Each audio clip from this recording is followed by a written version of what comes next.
Yeah, school food is broken, and again, it goes back to perpetuating a food culture that's run off the rails. I mean, I made the comment that this is the first time I've been in Charlottesville, and we really did want to go see Monticello, where Thomas Jefferson came from, and knowing that Thomas Jefferson in his day never saw a chicken nugget or a tater tot or a Pop-Tart or a giant goldfish graham. I mean, he and his kids and his grandkids were all eating, the food that he grew on the property that came, right out of the ground.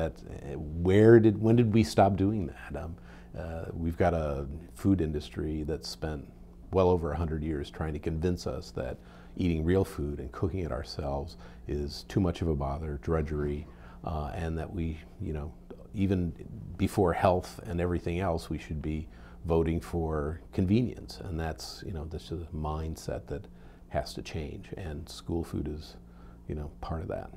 First of all, school food is not the answer to anything, okay? It's not going to solve any problem. We can do work on school food all day long, and it's not going to solve the obesity problem, the junk food problem, any of that. But at a minimum, schools should not be perpetuating this junk food culture that kids grow up in. Kids crave junk, and we know that. And schools have kind of submitted to that a little bit too easily, where they feel like they can't keep the program viable unless they give the kids what they want, what they're used to eating.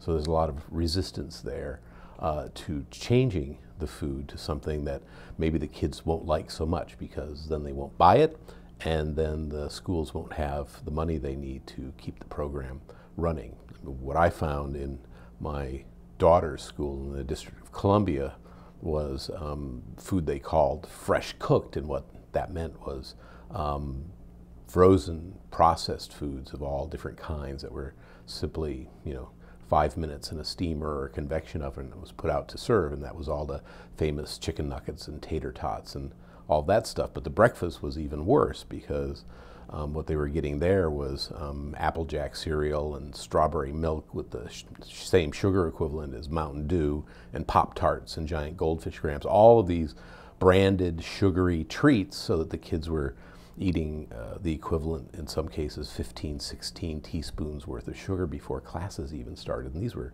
little elementary school kids, even kindergartners. So, that just was something horrendous in the middle of an obesity epidemic. Made me wonder what the adults were thinking, that this could be, in their eyes, appropriate food to feed small children.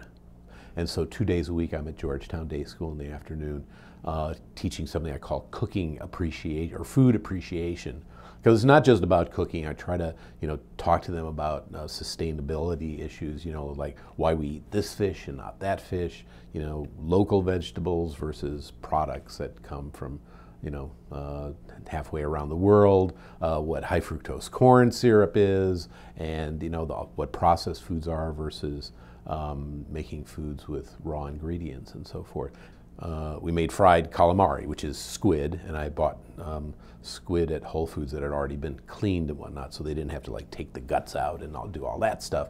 But still, they were shrieking, we don't have to touch it, do we? And I said, yeah, I want you to touch it. I want you to feel how slimy it is and what it looks like in its raw state. And pretty soon they were wearing the squid on their fingers and playing with the tentacles and all that, which just, it illustrates for me that, we just don't know, really where kids will go with food. If you just, challenge them and work with them.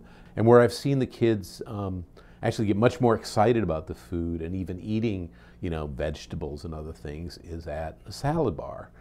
So I really think, Ann Cooper and Michelle Obama are onto something with this latest, Let's Move Salad Bars campaign to school, because I think if we give kids a chance to kind of make their own meals, get involved, work with their hands, be able to serve themselves. That's the kind of thing that gets kids really excited, much more so than just stand in line waiting for the lunch lady to hand them a tray. But, as far as the USDA is concerned, if a kid's going to be getting his meal in a salad bar, somebody's got to be there to check and make sure that he took enough grains, or she took enough vegetables, she took enough protein, all of these various requirements. So I would think that if I could wave a magic wand, it would be to just make the whole system less expensive and more efficient, easier to operate by getting rid of some of those requirements that I mentioned, all the paperwork and the guidelines and